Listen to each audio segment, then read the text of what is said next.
Back here with our defending champ, Double G, Garrett Gurthie. How does it feel to be back in Santa Cruz? Man, it feels great. You know, I get a little goosebumps coming into the course and all, and just that feeling 2 years ago of making that last putt and making that first big accomplishment. That's just the first thing that comes to mind as I'm coming through the course. So, you know, some emotions comes out, and hopefully I can thrive on those this weekend to pull out another one. Yeah, I mean, it's pretty epic, the fact that you have to drive through the golf course literally on this property.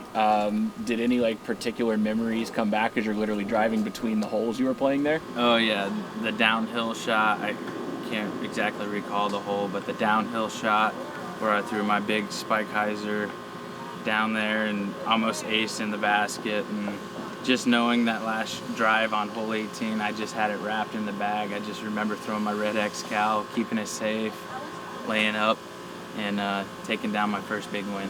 You know, it's just, I miss it. But this year we're going to go without it, and we're going to keep our head up and do our best. So. Yeah, I mean, no golf course this year. Obviously, we're just staying at the traditional De La Viega track, but you still had to put in work 2 years ago to kind of get into that position. And now you get 3 rounds at that course. Are you more excited or more nervous given the potential to get day-lawed at any time? You know, I don't really worry about getting day-lawed. You know, I've been in many situations, so I try to make do with what I have and try not to get myself in too many situations like that. And quite frankly, if you stay out of the day laws, you know, you're going to be around the top. So that's my plan this weekend, to throw the mid-ranges and fairways right down the middle, keep them center, you know, maybe pick up a 2 on I-5 this weekend. That'll be a goal in myself. We'll see how it goes. Well, I think you kind of just started, but my next question was going to be, take me through your caddy notes, your practice notes for the De La Viega course. Some slower discs, maybe?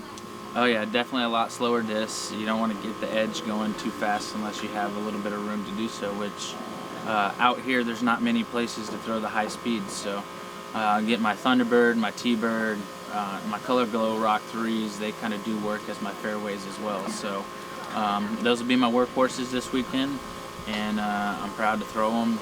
And they've done me well so far, so we'll see how it works this week. Garrett, Chris with Gatekeeper, a couple questions. First off, playing a tournament where there's more than 18 holes, you're out there a little longer than a traditional round. Any changes to your game plan, more water, or anything that you do differently coming into a tournament like this?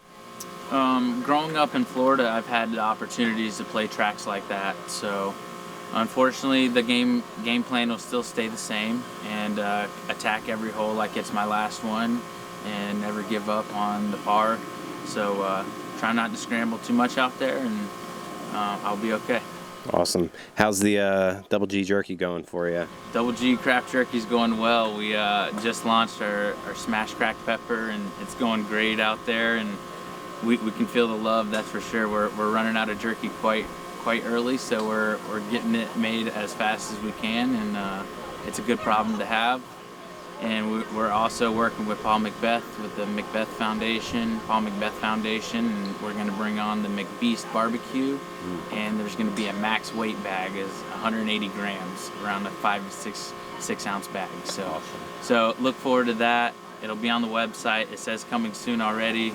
So we appreciate all the people that's ordered, and look forward to bringing you guys more. Awesome. Last question. Coming to an important stretch of the year with Worlds kind of at the end here. You're playing very well. How do you feel about your game overall? Overall, I feel like I've been pretty level so far. I haven't had that breakout tournament yet that I feel like is just urging to happen, and I feel like we're in the good swing of things right now for it to happen. So I'm always trying to dig out the win every tournament, and if not, we wouldn't be here, you know, battling each week. You know, I played 13 tournaments straight. Last week was my first week off during U.S. Women's. I got time to reset. I've been putting some reps on the putting green, so it was a really good reset button, and a perfect time to take a break before this swing, because I feel like I'm ready, and that reset's going to do me good. Awesome. Thank you. Thank you. Yeah, I was gonna say you're a spotter extraordinaire, crowd control expert last week. What was it like at U.S. Women's? What was that experience? You know, obviously got a front row view. The experience was great. Jessica played great. Paige shredded it. She did awesome, and congrats to her on I think her 18th major. Or, if I'm wrong, please 16. Yeah. Forgive me, but yeah, congrats to her and being there watching. We just had to make sure the pros were out there showing the courtesy that's needed for all the players, women, men. You know, we have to remind our card mates as well out there to have courtesy. Like, the only time you shouldn't be talking is when a player is throwing. So give them that courtesy. And I made sure of it this past weekend and help with the spotters out there. And everyone, you know, paid attention. I'm a nice guy, and hopefully no one was rubbed the wrong way, but we gotta lead by example. Yeah, for sure. Awesome to see you doing that. Did a little research and digging. You know, this June it will mark 25 years of playing PDGA tournaments for you. So tell us about the Southeast Nationals back in 1996. Oh man, 1996. I want to say I was competing with Matt Oram in Mobile, Alabama, and man, that just takes me back to rest in peace, Jim Oram. You know, just everything with the Southeastern Nationals just reminds me of Matt Oram and Jim Oram. So, you know, they're like family to me. So, those were the tournaments that kind of got the spark going for you know, seeing other kids out there that are just as good and if not better. That made me jump into action and want to keep playing disc golf. Yeah, so. Obviously getting into Pro Worlds soon, but we're also getting to Am Worlds. Yep. So you have some experience there. So as the game grows and keeps getting younger and younger, what would you tell to these young competitors that are, you know, super young and taking it very serious and getting out there and going for an Am World title? Yeah, you put in the time, the efforts will show.